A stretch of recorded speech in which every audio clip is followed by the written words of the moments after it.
হাঁটতে পারবো না মা, আমার পায়ে খুব ব্যথা করছে মা, আর আমি হাঁটতে পারবো না মা।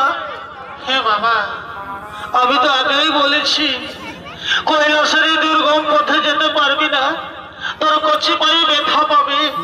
হে ভগবান, আমি এখন কি করব? কেমন করে ছোট্ট শিশুনে যাবো কৈলাসের এই দুর্গম পথে? আমার উপায় বলে দাও ঠাকুর, আমি এখন কি মা, বাবু, আর আমি হাঁটতে পারবো না মা, আমার পায়ে খুব ব্যথা করছে মা, তাই বলছি আমরা বাড়ি ফিরে যাচ্ছি।